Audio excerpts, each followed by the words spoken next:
했는데 저는 이 고센 땅이 삭막한 땅인 줄 알았어요. 그 이스라엘 백성들이 애굽에 들어갈 때 애굽 백성들이 좋은 데 살고 이스라엘 백성들은 유목민이니까 저 좀 광야 같은데 이렇게 살게 하지 않았을까 하고 생각해 봤는데 저희들이 지난번에 애굽에 가봤을 때 고센 땅이 아주 애굽에서는 최고 좋은 땅이더라고요. 푸르르고 농사가 잘 되는, 풀도 많고 물도 많고 이런 땅이에요. 그 고센 땅이는 데가 그 나일강이 쭉 사막으로 흘러가자면 끝털이 그 삼각주, 이렇게 삼각주가 고센 땅에 있는 곳이더라고요. 그곳에서 나오는 모든 농산물로 애굽 사람들이 다 먹고 살았죠. 그만큼 풍요로운 것을 한쪽을 이스라엘 백성들에게 주었더라고요. 왜냐하면 총리 대신이었기 때문에. 그래서 이스라엘 백성들이 광야 생활할 때 오이 생각도 나고 당근 생각도 나고 부추 생각도 나고 했다고 그랬잖아요. 그래서 저희들이 애굽에 가서 우리들도 그때 생각하면서 오이가 얼마나 맛있는가 좀 먹어보자고 시장에 가서 오이를 사다 먹어봤습니다. 오이가 아주 자그마하니 말하자면 아주 작은데 굉장히 당도가 높고 맛있더라고요. 그래서 오이가 이렇게 맛있으니까 이들이 광야 생활하면서 애굽의 오이 생각이 났었구나 이런 생각을 했습니다. 그러나 어찌하든 간에 거기서 나중에는 노예 생활을 하게 되고 그 고통이 심하니까 하나님께 부르짖었죠. 그러니까 여기에 우리가 읽었던 이 말씀대로 하나님께서 이스라엘 백성들의 고통을 보고 있었다. 그 다음에 그들의 부르짖음을 듣고 있었다. 그리고 나중에 하나님이 내가 내려가서 그들을 노예에서 건져내고 내가 인도하는 그 땅으로 데리고 갈 것이다. 그런데 이게 몇백 년이 흘렀잖아요. 여기 보면 방금 막 하는 것 같지만. 그래서 이걸 볼 때 우리들도 기도하면서 빨리 응답이 없다 할지라도 기다릴 줄 아는 인내가 필요하다는 것을 알 수 있습니다. 어찌하든 간에 여기서 이렇게 건져내서 흐를 때 마지막에 애굽에서 나올 때 10가지 바로 왕이 이스라엘 백성들을 내보내지 아니하니까 마지막 재앙인 죽음의 재앙을 내렸죠. 10가지 재앙을 내려다가 그래도 항복을 하니까 마지막 죽음을 재앙을 내렸을 때 그때 이 바로가 항복을 했습니다. 그리고 데려가라고. 이제 데려가는데 한 가지 너희가 나하고 타협을 하나 하자 하고 모세에게 타협안을 내놓습니다. 실제로 이 애굽을 떠나는 이스라엘 백성들에게 타협을 내놓는데 이것이 4가지 타협입니다. 이 4가지 타협은 오늘날도 동일하게 구원받은 성도들에게 내미는 사단의 타협입니다.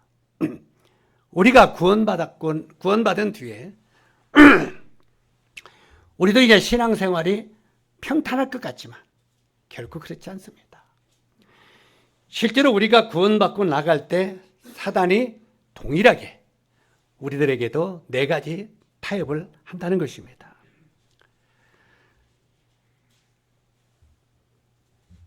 우리가 이제 이 4가지 타협을 우리가 한번 성경을 통해서 살펴보면서 나는 지금 사단이 나에게는 어떤 타협을 하고 있는가 이것들을 생각해 볼 수 있는 시간이 됐으면 좋겠습니다. 먼저 출애굽기 8장 25절입니다. 8장 25절 같이 읽도록 하겠습니다. 시작. 바로가 모세와 아론을 불러 이르되 너희는 가서 이 땅에서 너희 하나님께 제사를 드리라. 여기 보면은 이제 이 바로 왕이 그렇게 말합니다. 이제 우리가 이 애굽에서 너가 나갈래? 예, 우리는 나가겠습니다. 야, 애굽에서 나가지 말고 이제까지는 너희 하나님을 내가 못 믿게 했지만 너희가 애굽에서 너희 하나님을 믿으면서 살면 안 되겠느냐 하고 타협을 합니다. 왜 이 첫 번째 타협은 너희가 예배를 드리되 이 땅에서 예배드리라 하는 타협이 무슨 의미겠습니까? 우리가 창세기 1장을 공부하다 보면 하나님이 7일 동안 천지를 창조하셨죠. 6일 동안 창조하시고 마지막 7일은 안식, 쉬셨더라 했는데 실제로 첫째 날 빛을 창조하셨죠. 땅이 혼돈하고 공허하며 흑암이 기쁨이 있었고 바로 땅이 혼돈하고 공허하고 흑암이 기쁨이 있었다. 그런데 하나님의 신은 수면에 운행하시니라 이렇게 되어 있습니다. 이것은 영적인 의미로 우리가 구원받기 전에 우리의 모습을 말하는 것입니다. 우리는 구원받기 전에 죄 속에 빠져 있었죠. 어둠 속에 빠져 있죠. 그래서 우리는 목적 없이 방탕된 생활을 했던 것을 보게 됩니다.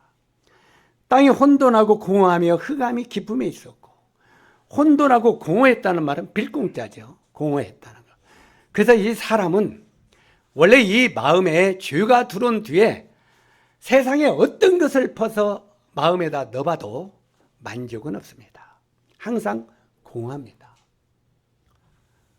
우리가 옛날에 김제에서 신혼부부들이 10평짜리 4명이 살았어요. 10평짜리 있어요, 아파트. 아세요? 서울도 있어요? 10평짜리. 아주 조만해요.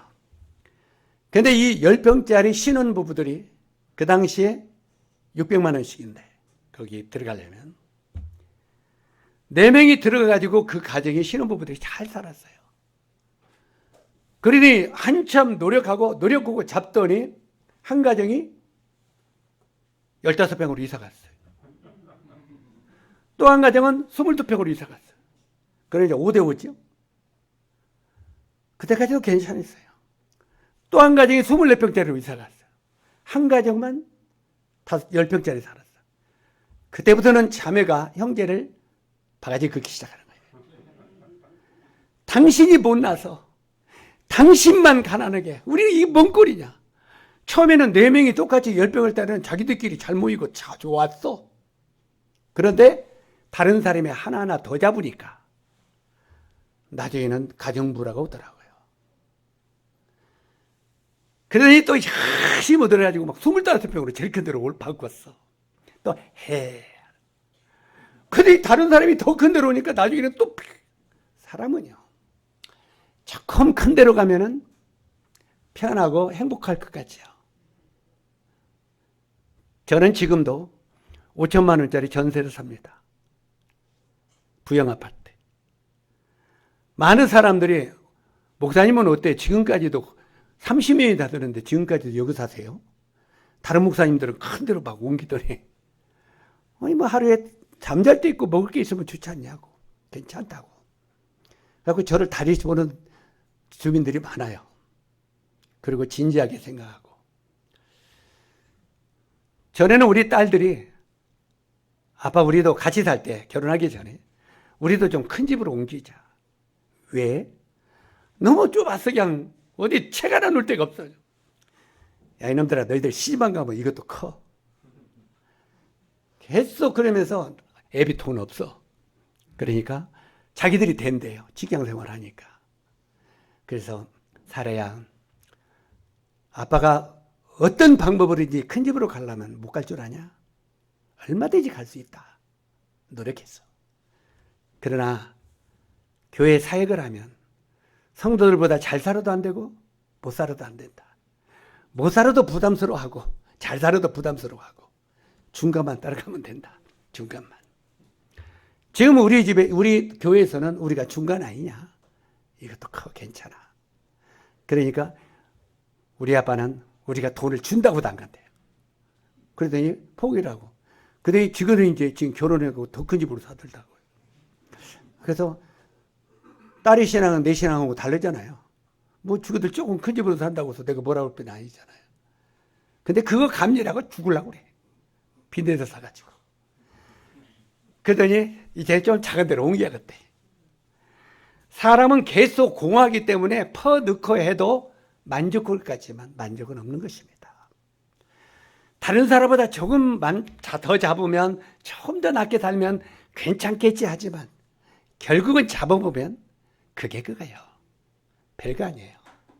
그래서 성경은 먼저 그 나라와 그 의를 구하라고 말하고 있죠. 그러나 이 창세기 첫째 날은 그 어둠에 살던 우리들에게 첫째 날 빛이 있으라 말씀하시며 빛이 있었다고 그랬죠. 이것은 죄 가운데 살아던 우리들에게 빛의 구원을 주시는 구원의 날입니다. 그래서 첫째 날에 빛을 창조하신 것은 어둠에 살던 우리들에게 예수 그리스도를 아는 빛을 우리 마음 안에 비치셨다고 말하고 있죠. 그래서 첫째 날의 영적인 의미는 구원을 상징하고 있습니다. 두 번째 날은 뭡니까? 하나님이 궁창을 만드시고 궁창을 하늘에 하시고 궁창 위의 물과 궁창 아래 물로 나누게 하라 그랬습니다. 이건 영적인 의미로 뭐라고 하겠습니까? 뭐이겠습니까? 구원받은 그리스도인들은 분리된 생활을 하라고 가르치는 것입니다. 위의 물과 아래 물로. 우리가 구원받기 전에는 철저하게 모든 목적과 꿈이 땅에 있었습니다. 그래 안 그래요? 땅이 없었어요? 땅이 없었으면 신령하시게. 우리는 모든 것이 땅에서 출세하고 땅에서 돈 벌고 땅에서 잘 살고 모든 목적과 행동이 땅에 있었습니다. 그런데 구원받고 보니까 소망이 어디로 바뀌었어요? 하늘로 바뀌었어요. 그래서 골로새서 3장 1절에 보니까 너희가 그리스도와 함께 다시 살리심을 받았으면 이제는 어떻게 하라고요? 위의 것을 찾으라. 거기는 그리스도께서 하나님 우편에 앉아 계시니라. 위의 것을 생각하고 땅의 것을 생각하지 말라 하면서 쭉 위의 것에 대한 설명이 나옵니다. 실제로 우리가 구원받기 전에는 모든 소망이 땅에 있었지만 구원받은 데는 소망이 위로 바뀌었습니다. 소망이. 그래서 또 소망이 위로 바뀌었기 때문에 삶도 이제는 분리된 삶을 살아라고 말합니다. 우리 구원받고 나서 여러분 삶이 분리되지 않는다는 것은 좀 문제가 있는 겁니다. 저는 구원받기 전에 술도 많이 먹고 담배도 많이 피우고 담배도 2가지씩 피웠어요. 술도 빼갈 2대씩 마셨어요. 독구리가 아니고 2대입니다. 그러니까 우리 아버님이 항상 저한테 하는 말이 너가 아버지는 빼갈 1대 마셨는데 너는 2대를 마시냐? 담배도 너희 아버지는 하루에 1각 피는데 너는 2각을 피냐? 너는 왜 너가 아버지 2배씩 하냐? 항상 저를 그렇게 뭐라고 했어요. 정말 그렇게 세상적으로 먹고 마시고 즐기며 그렇게 살다가 오늘날 구원받았다 보니까 세상이 이건 아무것도 아님을 깨달았어요. 그리고 이 세상 것은 땅에 묻고 이제는 소망이 하늘로 바뀌었어요. 하늘로 바뀌다 보니까 세상에서 돈이 생기는 건 아니죠. 잘 사는 건 아니죠. 이런 소리면 서울에서는 이해가 안 가겠지만 아직 김제에서는 5천만 원짜리 전세 많이 있어요. 근데 전세 살으니까 표도 안 돼. 세금도 안 내라고 좋더만. 내 거 사면 취득세 내요? 재산세 내요? 안 내요? 안 내요? 그러면 전세 살아요? 잘했어요. 전세 살면 세금도 안 내. 그런데 내 집 사니까 막 이것저것 세금도 엄청나게 나오는 거예요. 실제로 구원받았으면 이제는 소망이 하늘로 분리된 삶을 살아라고 가르치는 것입니다. 성경은 우리들에게 뭐라고 말합니까? 분명히 모세에게도 그랬고 여호수아에게도 그렇고 내가 선 곳은 거룩한 땅이니 내 발에 신을 벗으라 그랬어요. 이건 여러 가지 의미가 있지만 분리된 삶을 살아라고 말하는 거예요. 이제는. 그리고 베드로전서 4장 1절로 5절에 보니까 지나간 것은 지나간 날에 조카도다. 우리가 구원받기 전에 어떤 생활을 살았다는지 그것은 옛날로 족하게 여기라고 말해요.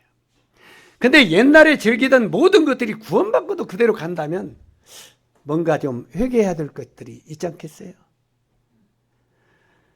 실제로 우리가 이제는 구원받았으면 분리된 생활을 하라. 지나간 것은 지나간 날에 조카도다. 주님은 구원받은 성도가 분리하기를 원하는데 사단은 세상과 짝하고 어울리면서 하나님께 예배하라고 가르치는 거예요. 너희가 애굽을 떠나지 말고 이 땅에서 예배하라고 바로가 모세에게 타협안을 제시한 것은 너희가 구원받은 뒤에도 그냥 이 땅에서 세상과 저 땅에 어울리면서 하나님을 섬기라고 가르치는 겁니다. 근데 우리가 구원받았으면 분리를 시작해야죠. 그래서 성경에 보면은 발꿈치는 갈라진 동물이 정하다고 그랬잖아요. 이게 뭡니까? 굽이 갈라져야 하는 건 부정하다고 그랬잖아요. 구원받은 성도들은 굽이 갈라져야 된다는 거예요. 세상과 분리하는 생활을 자꾸 해야 된다는 거예요. 그렇지 않으면 하나님 보시기 부정하다고 하는 거예요. 이게 바로 첫째 날의 타협입니다. 그 다음에 두 번째는 출애굽기 8장 28절에 보니까 이제 모세가 그렇게 말합니다. 아니다고. 우리는 애굽을 떠나서 하나님께 예배를 드리려 하나이다 하고 단호하게 거부합니다. 그러니까 두 번째 타협을 내놓는데 두 번째 타협은 8장 28절에 뭐라고 말합니까? 28절만 한번 읽어보세요. 시작.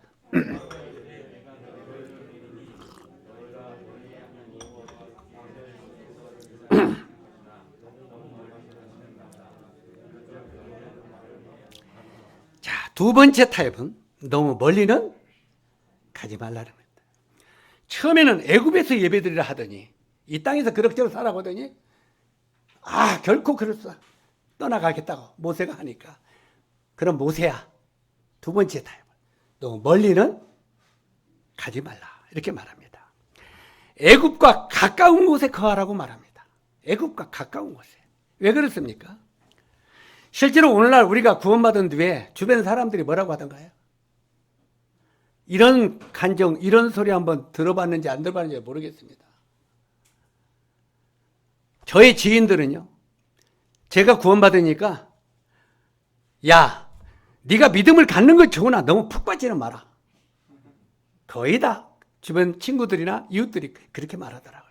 야, 너 예수 믿는 거 좋아. 그건 뭐 신앙은 자유니까. 종교는 자유니까. 그런데 너무 푹 빠지는 마라. 이렇게 말하더라고요. 너무 멀리는 가지 말라 말은 너무 푹 빠지지는 말라고 말이에요. 우리가 창세기 12장 7절로 10절에 보면 믿음의 조상 아브라함이 나옵니다.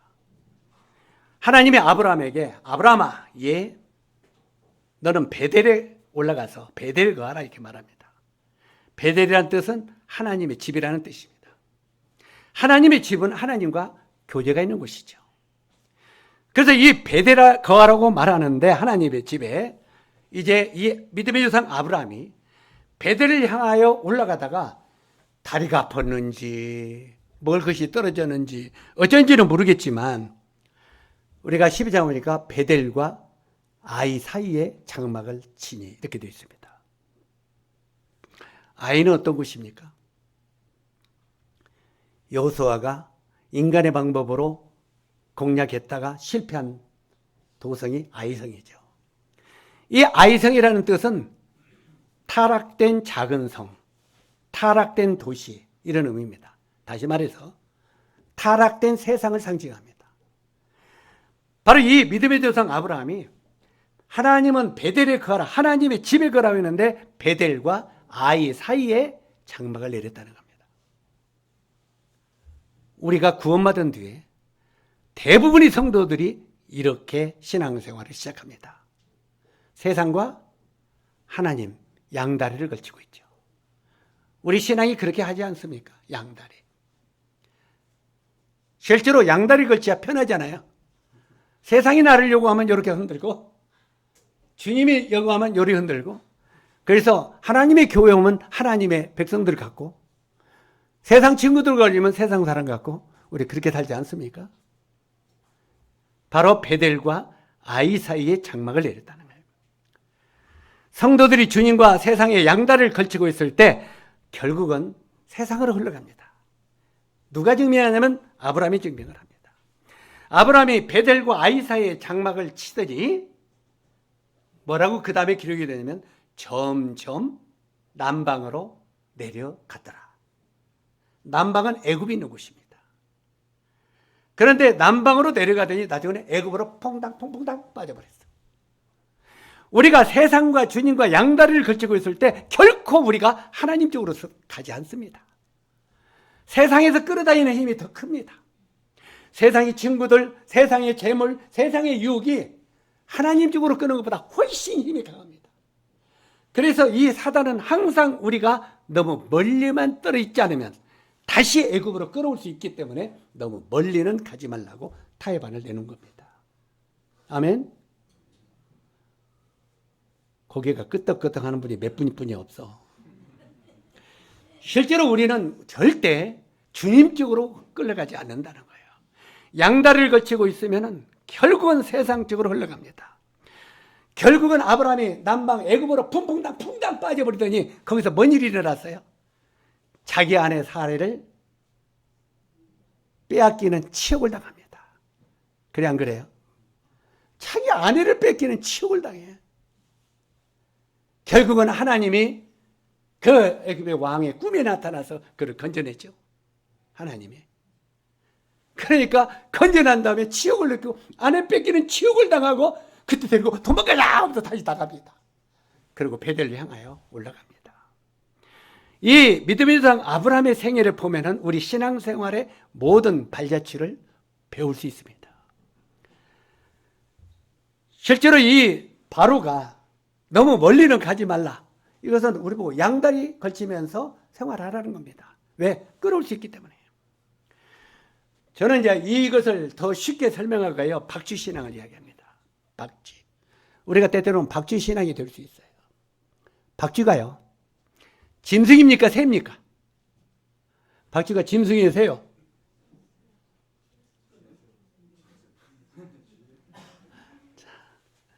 박쥐가 짐승이에요? 새요? 내가 깊이 생각 안 해봤죠. 옛날에 이섬 이야기 이런 이야기했죠. 한나라의 새들과 땅에 있는 짐승들이 전쟁을 했어. 그런데 한참 전쟁을 해보니까 새들이 이기는 것 같아. 새들이 이기는 것 같으니까 박쥐가 얼른 날개를 펴고 나도 새다 그랬어. 나도 새다. 그런데 한참 전쟁을 또 하다 보니까 짐승들이 이기는 거야. 짐승들이가 박쥐가 날개를 딱 붙이고 찍찍찍 나도 짐승이다 그랬어. 새가 이기면 새 편에, 짐승이 이기면 짐승 편에 왔다 갔다 했어.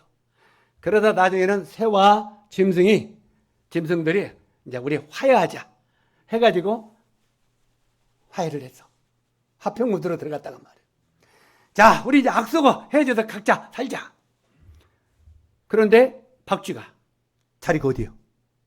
박쥐 자리는 어디요? 짐승 쪽에 딱 서니까 너 아까 새라고 했잖아. 발로 톡 찰고. 아니 이제 또 날개를 펴면서 새라고 하니까 너 아까 짐승이라지 발로 치는 거예요. 갈 데 있어요 없어요? 박쥐가 갈 데가 없으니까 어두운 동굴 속으로 다 숨어버렸어. 그래서 낮에는 안 나오는 거예요. 왜? 짐승들한테 치고 새들한테 치니까. 그래서 밤에만 활동하는 거예요. 어때요? 그럴듯하죠? 때때는 우리 신앙이 박쥐 신앙이 될 수 있단 말이에요. 내가 그리스도인 것도 아니고 세상도 아니고. 그래서 성경은 여기에 바로가 너무 멀리는 가지 마라. 우리가 적당히 세상과 어울려 있으면 얼마든지 마귀는 자기 편으로 끌어낼 수 있기 때문에. 그래서 우리가 구원받았다고 안심하지 마십시오. 우리가 구원받았어도 얼마든지 타락될 수 있고 얼마든지 가룟 유다도 될 수 있습니다. 가룟 유다가 예수님과 함께 떡까지 뗐어요. 떡까지 뗐는데 나중에 예수님 팔아먹었잖아요. 지금 이 떡에 손에 들어있는 자가 바로 그 자다 그랬어요. 요한한테 그랬잖아요. 실제로 우리가 박쥐신앙으로 생활하다가 나중에 비극을 맞을 수도 있다는 것입니다. 이게 두 번째 타입입니다. 자, 그러니까 모세가 우리는 그럴 수 없습니다. 여기서 너무 멀리 가는 게 아주 멀리 가서 하나님께 예배 드릴 것입니다. 그러니까 출애굽기 10장 7절 10장 7절로 넘어가 보겠습니다. 10절만 읽도록 하겠습니다. 시작. 바로가 그들에게 이르되 내가 너희와 너희 어린 아이들은 보내면 여호와가 너희와 함께함과 같으니라. 보라, 그것이 너에게는 나쁜 것이라. 11절 시작. 그렇게 하지 말고 너희 장정만 가서 여호와를 섬기라. 이것이 너희가 구하는 바니라. 이에 그들이 바로 앞에서 쫓겨나니라. 이 세 번째 타협은 굉장히 무서운 타협입니다. 이제 점점 강도가 센 타협입니다. 다시 말해서 너희 남정들만 떠나라는 겁니다. 너희 어린 것들은 애굽에 남겨놓으라고 타협합니다. 누구를 애굽에 남겨놓으라고요? 너희 어린 것들은. 이게 얼마나 무서운 타협입니까? 너만 구원받으면 되지 않나? 전도하면 귀찮고 핍박하는데 전도하면 뭐돼? 우리 마음 가운데 이런 시험 안 오던가요? 여러분 가족들 전도하면 좋게 받아들이는 사람 있던가요? 에? 가족들이 하면은 안 받아들이죠. 친구들도 안 받아들이죠. 많은 사람들이 안 받아들입니다. 실제로 여기에 바로가 너희 어린 것들은 애굽에 남겨두라. 굉장히 무서운 타입입니다. 먼저 우리 형제자매들이 이 말씀을 보면서 우리 자녀들은 다 구원받은지 둘러보시기 바랍니다. 주님이 공중에 오실 때 우리 형제자매들은 들림받을 수 있겠죠? 여러분의 어린 것들은 세상에 남게 되면 어떻게 되겠습니까? 너희 어린 것들은 애굽에 남겨놓으라. 굉장히 무서운 타입입니다. 때때로 자녀들에게 전도하면 아이 나는 싫어 하고 그래 너 지옥에 나가라 하고 끝내버리죠. 정말 어린 것들은 애굽에 남겨놓으라고 타협해요. 우리 가족들은 다 구원받은지 둘러보시기 바랍니다. 성경은 이렇게 말합니다. 디모데후서 5장 8절에 보니까 친족 특히 자기 가족을 돌아보지 않은 자는 믿음을 배반한 자요 불신자보다도 악한 자니라. 친족이나 가족들 중에서 구원받지 아니하는데도 돌아보지 아니하는 사람은 불신자보다 더 악한 자라는 거예요. 불신자들은 지옥과 천국을 알아요, 몰라요? 모릅니다. 그러나 구원받은 사람은 천국과 지옥을 분명히 보게 됩니다. 지옥이 있는 사실을 여러분 부인합니까? 믿고 있잖아요. 내가 정말 지옥이 있다는 걸 믿는데 어떻게 자녀들을 무관심할 수 있어요? 저는 형제 자매님들이요, 자녀들을 그냥 교회에 그냥 그 반사들에게 맡기고 그 영혼을 맡기고 끝내는 것, 놔두는 것 진짜 못마땅해요. 왜 교회의 주일학교 반사들에게 여러분의 자녀들의 생명을 맡깁니까? 이 말은 주일학교 반사들에게 복음을 듣지 못하라는 말이 아닙니다. 적어도 여러분의 생애 속에 자식들의 말씀을 구원받는 그 교제를 위하여 하루에 몇 시간을 투자하고 있습니까? 세상에 돈 몇 푼을 벌기 위해서는 얼마나 많은 우리 열정과 정열을 투자합니까? 그래 안 그래요? 그냥 돈 안 주잖아요. 우리 몸과 절정과 내 모든 머리를 총동원해서 돈 버는데 투자하잖아요. 그런데 구원받지 못한 여러분의 자린 어린 것들을 위해서는 얼만큼 투자하는 거예요? 하루에 1시간 아니 30분 투자하는 것도 힘들어 하잖아요. 적어도 하루에 30분이라도 둘러앉아서 말씀을 전하면서 복음을 증거해야 되지 않겠습니까? 저는 저희 작은 딸이 초등학교 3학년 때 구원받았어요. 그 당시에는 옛날에는 주일학교 메시지도 굉장히 강했어요. 옛날에 찬송가도 뭔 찬송이 있습니까? 애들아 너희들은 거듭났느냐? 이런 찬송 있었어요? 없었어요? 지금도 있나? 그 다음에 저 높은 우주에 천국을 만들고 날마다 가까워져 주님 오신다고 찬송 있어요? 없어요? 그리고 어느 날 깜짝에 올라간다고 슈거 노래도 있고 애들에게 계속 여러분이 구원받지 않으면 여기에 남겨둘 것입니다. 막 이런 교제 막 했어요? 안 했어요? 근데 요즘에 제가 이 말하면 요즘에 우리 대학로교회 주일학교 반사들 시험당할까 봐 조심스러운데 요즘에 주일학교 반사들은 이러고 가죠. 그렇게 하지 말라는 말이 시대가 그러니까. 그러나 정말 그 속에 뼈 있는 복음이 있어야 된다고 말이에요. 뼈하는 멸망과 심판을 증거해야 된다고 말이에요. 이해가십니까? 오늘 못 배우냐? 렐렐레 이거 배웠어요. 이거 배웠다고. 이것만 배워서 오다면 이게 뭐예요? 적어도 오늘 우리가 구원받지 못하면 지옥이 간대. 어떻게 해야 구원받아 엄마? 이 소리가 나오도록 가르쳐야 됩니다. 옛날 우리 작은 딸이 하도 옛날에는 이런 걸 강하게 가르치고 집에서 가르치니까 어느 날 자다가 이놈이 막 얼굴과 땀에 뻘뻘 흘리면서 막 소리를 지르면서 깨는 거예요. 저는 이제 그 애들이 막 그 무슨 이상한 어느 거 있잖아요. 이거 열고 한나야 왜 그래? 오늘 왜 그래? 왜? 그랬더니 땀을 뻘뻘 닦더니 우리 손을 딱 잡아요. 엄마 아빠 안 올라갔어?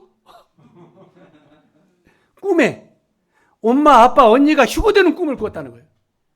근데 저만 버림을 받았다는 거예요. 그래가지고 엄마 아빠 같이 가 하면서 깬 거예요. 놀래갖고 하고 땀을 흘리면서 얼마나 교회에서 그냥 죽으라고 그냥 심판에 대해서 가르쳤는지 휴거에 대해서 가르쳤는지 자다가 꿈에 깨서 난리가 져요. 그래서 앉혀놓고 복음을 진지하게 전했어요. 깨서라고. 근데 그때 영집해서 그 지금까지 변함없이 확신을 갖고 있어요. 사랑하는 여러분, 여러분 자녀들을 위하여 여러분 얼마나 시간을 투자합니까? 여기에 바로 왕이 너희 어린 것들은 애굽에 남겨놓고 너희 장자들만 떠나라. 너희만 구원받았으면 전도하고 가족들에게 전도하면 핍박하고 뭐라고 하는데 뭐라고 하는데 그냥 놔둬. 너희나 가. 이게 사단의 타협입니다. 성경은 우리들에게 분명히 말합니다. 시편 126편 5절에 보니까 눈물을 흘리며 씨를 뿌리는 자는 기쁨으로 단을 거두리로다. 울며 씨를 뿌리는 자는 나가 정령 기쁨으로 단을 가지고 돌아오리다. 사랑하는 형제 참 여러분, 여러분의 자녀들과 여러분의 가족들을 위하여 눈물로 전대해 보시기 바랍니다. 정말 구원받지 못한 형제간들이 있으면 눈물로 기도하십시오. 눈물로 여러분 자녀들이 빠짐없이 버림을 당하지 않도록 기도하십시오. 만약에 여러분이 하늘로 휴가될 때 어느 날 여러분 자녀들이 엄마 아빠 같이 가 하고 버림을 당했을 때 여러분이 기쁨으로 주님을 만날 수 있겠습니까? 여기에 모세는 그렇게 말합니다. 내가 어린 것들을 함께 남김없이 데리고 가리이다. 한번 따라서 하세요. 남김없이 데리고 가리이다. 사랑하는 형제 참 여러분, 여러분 주변에 있는 자녀들, 가족들, 이웃들, 친척들 남김없이 데리고 갈 수 있게 되기를 바랍니다.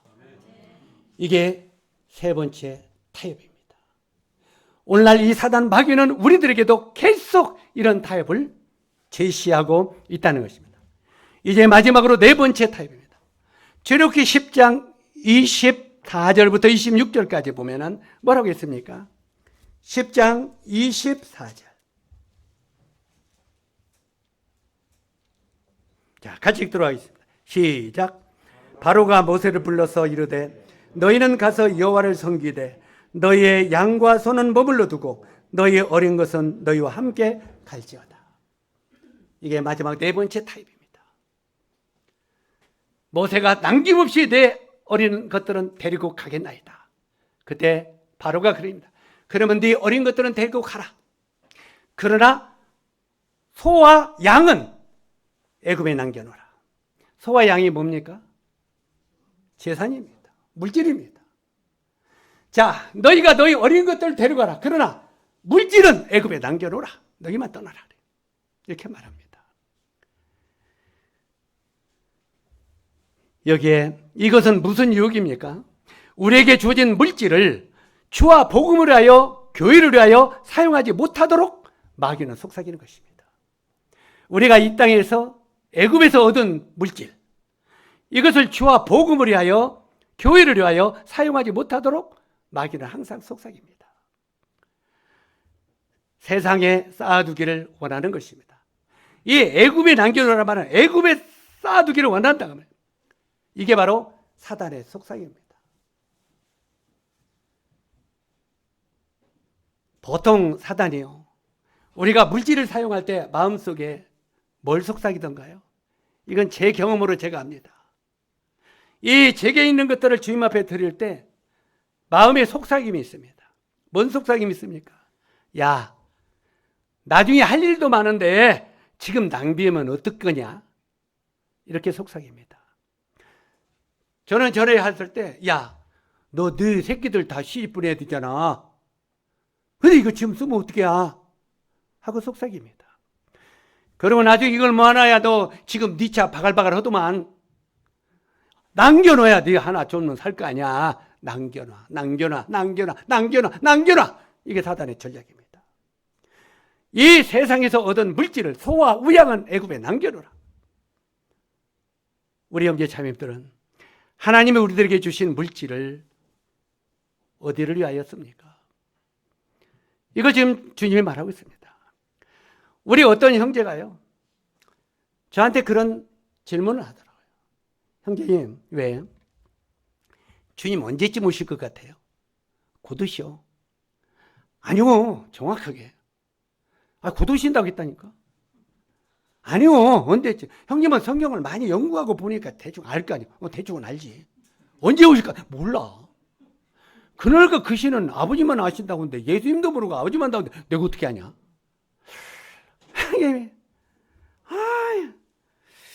그날과 그 시만 다 알면 좋겠는데. 왜요? 왜 그날을 그렇게 기다릴까요? 왜? 그러면 다미선교 나와. 다미선교 알아요? 몰라요? 예? 아니 옛날에 신혼 입고 날라간다 밤에 12시에 나는 뛰었잖아. 저기 이장님 목사. 어떤 사람이 우리 보고 휴거 이야기하니까 다미선교네요. 다미선교 아니네요. 그래서 이장님 목사가 어디 사람이요? 그런 예수교 장로교 사람이요. 예수교 장로교의 목사가 날아간다고 난리를 쳤어. 그건 당신들하고 똑같은 사람이고. 실제로 이 다미선교에서 몇 월 며칠 몇 시에 주님이 오신다고 하니까 그때까지 물질을 다 얻다 버렸어요.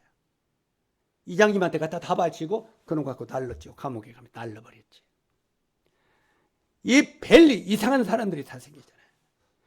그런데 실제로 사람들이 언제 몇 월 며칠에 딱 올 것 같으면 그때까지 딱 해서 착착착착 해서 딱 쓰고 쫙 올라가면 좋아요, 안 좋아요? 예? 1년 이맘때 딱 온다면 여러분 집이고 뭐이고 그냥 이따가 그냥 그때까지 딱 팔아서 줄에서 딱 쓰고 싹 올라가면 좋아요, 안 좋아요? 헷갈려? 이렇게 정확하게 알면 딱 그렇게 쓰면 좋을 텐데 이거 언제 온다고 말씀을 할 수 있니? 쓸 수도 있고 쓸 수도 없고 안 쓸 수도 없고. 그래 안 그래요? 우리 인생 속에 물질을 쓸 수도 없고 안 쓸 수도 없고 그런 때 많이 있지 않습니까? 그래서 성경은 히브리서 11장 6절에 믿음이 없이는 기쁘시게 못한다고 한 거예요. 믿음이 없이는 기쁘시게 못하나니. 하나님을 섬기는 자들은 그가 분명히 계신 것과 반드시 계신 것과 그를 삼은 자들에게 분명히 나타날 걸 우리가 알아야 돼요. 정말 이 주를 위하여 물질을 쓴다는 것은 믿음이 없이는 결코 못 씁니다. 그래 안 그래요? 그냥 조금 바꿔봤으면 좋겠다. 돈 내지 않으면 죽어보자! 이렇게 좀 바꿔봤으면 쓰겠어. 또 나보고 이단이라고 하면 곤란하니까. 그럼 우리가 휴가 되려고 헌금하겠어요? 안 하겠어요? 안 하겠어요? 그래서 이런 교지를 변질시키는 교회들이 많이 생기는 거예요. 왜? 그렇게 뭐 하니까. 돈님 받으려니까 쓰니까. 그래서 신천지도 그래서 막 갖다 바치는 거예요. 그러다가 이제 14만 4천에 들어오면은 야 그때 들어가려고 그렇게 바치더니 이제 14만 4천이 넘었다네. 넘으니까 어떠냐? 여기서도 가짜가 있으니까 진짜만 간다고 이제 요즘은 그렇게 말하더라고요. 진짜만 가는데 진짜는 더 하나님을 잘 위해서 써 드려 이렇게 가르치더라고요. 나쁜 놈들. 차관 어쨌든 빼가려면 별짓을 다 해서 빼가야죠. 그러나 우리는 믿음으로 하자 그 말이에요. 믿음으로. 믿음이 없이는 기쁘시게 못하나니 하나님께 나간 자는 반드시 그 계신 것을 알고 그에게 나가는 자들에게 상 주시는 이심을 믿어야 할지니라 하고 말하고 있잖아요. 그래서 여기에 바로가 너희 우양들 소와 양은 애굽에 남겨두고 너희들만 어린 걸 데리고 너희만 떠나라. 물질을 절대 주를 쓰지 못하게 만드는 것이 사단의 전략입니다. 모세는 이런 타협을 다 거절했습니다. 이 네 가지 타협을 전부 거절하고, 왜 거절했습니까? 세상과 타협하면서 하나님을 기쁘시게 할 수 없기 때문에 그렇습니다. 세상과 타협하면서는 하나님을 절대로 기쁘게 할 수 없습니다. 믿음으로 목표가 선정되고 믿음으로 나아갈 때 사단은 항복하는 것입니다. 이제 이 모세가 믿음으로 간다 하니까 나중에는 어떻게 했습니까? 바로가 항복! 다 데리고 가라! 내가 소와 우양을 남김없이 다 데리고 가겠나이다, 이렇게 말합니다. 우리 형제 자녀들도 그 고백을 해야 되지 않겠습니까? 세상의 모든 것을 내가 남김없이 가지고 주님의 나라에 가겠나이다, 이런 고백이 우리 마음속에 있어야 됩니다. 여기에 실제로 그렇게 나갈 때 사단 마귀가 항복을 했습니다. 결과를 보겠습니다. 출애굽기 12장 31절. 12장 31절을 보시기 바랍니다. 12장 31절. 너희가 너희 말한 대로 너희 양과 소도 몰아가고 나를 위하여 축복하라. 자, 모세가 바로가 항복합니까? 안 합니까? 항복하지요. 소와 양도 다 몰아가라, 가지고 떠나라 말합니다. 그리고 이제는 모세가 남김없이 어린아이들과 소와 우양을 데리고 애굽을 떠납니다. 이스라엘은요, 그 애굽에서 떠날 때, 이 뒤에 지금 성경을 쭉 보면은 애굽 백성들이 자기가 쓰고 있던 금과 은을 이스라엘에게 내어 주었더라, 이렇게 되어 있습니다. 누구한테 주었다고요? 이스라엘에게. 자기가 가지고 있는 금과 은을, 여러분이 주를 위하여 삶을 살고 그분을 위하여 헌신을 드리면 애굽이 여러분에게 물질을 내어 놓았습니다. 그래서 여러분이 부자 되려면, 이러면 또 자꾸 이상한 소리 한다고 할까봐 내가 조심하지만, 실제로 우리 교회가 너무 인색하잖아요. 하나님을 해서. 그냥 구원받고 완전하다 하니까 이제 더 인색해져 버렸어, 그냥. 그건 아니잖아. 실제로 우리가 주를 위하여 기꺼이 헌신을 할 때 세상은 우리에게 물질을 내어놓는다고 말하고 있습니다. 여러분, 부자 되고 있으면 하나님께 드려요. 아멘? 자꾸 쳐다봐 보지 말고. 실제로 우리가 주를 위하여 열심히 드리면 세상은 우리에게 물질을 내어놓습니다. 애굽이 내어놓게 돼 있어요. 애굽이 내서 그래가지고 몽땅 가지고 애굽을 나갑니다. 애굽을 떠납니다. 그런데 이스라엘이 애굽에서 금, 은, 동, 물질을 가지고 나왔어요. 그런데 그 뒤에 광야에서 묘한 일이 벌어집니다. 어떤 묘한 일이 벌어집니까? 다 가지고 나왔어요. 가지고 나왔는데 출애굽기 25장에 보니까 이스라엘의 한 부류는 애굽에서 가지고 나온 물질을 성소를 짓는 데 씁니다. 어디다 썼다고요? 성소를 성막 짓는 데 썼어요, 안 썼어요? 성막을 질 때 금, 은, 동을 다 내놨어요, 안 나왔어요? 다 씁니다. 애굽에서 가지고 나온 것. 그런데 32장, 출애굽기 32장 보면은 한 부류는 애굽의 물질을 가지고 나와서 금송아지를 만드는 데 씁니다. 금과 은을 가지고 나왔는데 뭘 만들었어요? 금송아지, 우상 숭배하는 데서.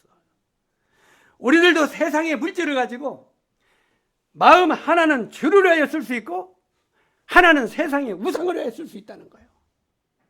여러분은 여러분에게 주어진 것을 누구를 위해 쓰기로 합니까? 하나님의 성소를 짓는 데 쓰겠습니까? 하나님의 나라의 확장을 위해 쓰겠습니까? 아니면 금송아지를 위해 쓰겠습니까? 이스라엘 백성들도 전부 다 가지고 나온 걸 하나님을 위해서 쓴 것은 아닙니다. 반절은 하나님의 나라와 그 의를 위해 썼고, 성막 짓는 일에, 성전 짓는 일에, 하나는 우상 숭배하는 데 썼습니다. 그런데 우상 숭배, 금송아지를 만들 쓴 이스라엘 백성들 어떻게 됐습니까? 다 멸망해 버렸죠. 전부 비참하게 멸망했습니다. 우리도 이 말씀을 보면서 세상의 것을 가지고 어떻게 사용해야 될 것을 우리들에게 교훈하고 있는 것입니다. 세상의 물질을 우리는 주의 나라를 확장시키는 일에 사용할 수 있게 되기를 바랍니다. 마지막 시대에 주와 복음을 하여 교회를 위하여 헌신의 성도는 정말 귀한 겁니다. 정말 귀한 거예요. 성경은 우리들에게 그렇게 말합니다. 에베소서 5장 15절에 보니까 그런즉 세월을 아끼라. 한번 저를 따라서 크게 한번 읽어보세요. 그런즉 세월을 아끼라. 이게 뭔 말입니까? 세월을 아끼란 말은 기회를 살아 이런 말이에요. 너희가 하나님을 섬길 수 있고 주와 복음을 해 하나님의 나라의 확장을 하여 우리가 쓸 수 있는 기회가 온다는 거예요. 이런 기회를 너희는 놓치지 말고 붙들어라 이 말인 거예요. 기회를 살아, 기회를 잡으라는 말이에요. 내가 주와 복음을 하여 쓸 수 있는 기회가 있으면 기꺼이 망설이지 말고 쓰라고 말해요. 세월을 아끼라. 그리고 17절에 에베소서 17절에 그러므로 주의 뜻이 무엇인 줄 이해하라 이렇게 말합니다. 그것도 따라서 하세요. 그러므로 주의 뜻이 무엇인지 이해하라. 예. 이해했습니까? 이제 여러분이 오늘 이 말씀을 듣고 이해를 했어야 돼요. 형제자매들은 이 마지막 시대 사단의 타협을 이기는 승리의 그리스도인들이 되기를 바랍니다. 패배하지 말고 이제 이 네 가지 타협을 깊이 묵상하십시오. 그리고 오늘 이 들었던 말을 집에 가서 다시 한번 열어보세요. 어디 있는 거 아시죠? 메모도 안 해놨어요? 안 하고도 여기다 메모하면 좋아요. 그리고 주무시기 전에 이 네 가지 타협을 쭉 보십시오. 그래서 모세가 이 네 가지를 믿음으로 거절했구나. 우리들도 이 마지막 때 이 사단의 타협을 믿음으로 거절해야 되겠다. 이런 승리하는 사람들이 되기를 바랍니다. 그래서 나중에 주님이 우리를 부르실 때 잘하였다 착한 종아 네가 적은 일에 충성하였으니 많은 것을 차지하라는 이 주님의 음성을 듣는 형제 자매님들이 되기를 바랍니다. 그리고 오늘 설교를 듣고 말씀을 듣고 이렇게 마음 가운데 뜨거움이 있어서 이렇게 승리 생활을 해가지고 나중에 주님으로부터 상을 많이 받으실 때 저도 조금 나눠주시고요. 그때 그때 형제님 말씀 듣고 나도 이 사탄의 타협에 이렇게 이겨서 상을 이렇게 받았습니다. 이제 내 것 조금 받으세요 하고 조금 나눠주세요. 기도하겠습니다. 은혜로우신 아버지 하나님, 오늘 대학로교회에서 마지막 시대 사단의 타협에 대해서 여러 모양으로 우리가 살폈습니다. 이 말씀들을 형제 자매들이 마음속에 새겨서 이 마지막 때 승리의 삶을 사는 그리스도인들이 되도록 도와주시기를 원합니다. 예수님의 귀하신 이름으로 아버지 하나님께 기도드립니다. 아멘. 하겠습니다.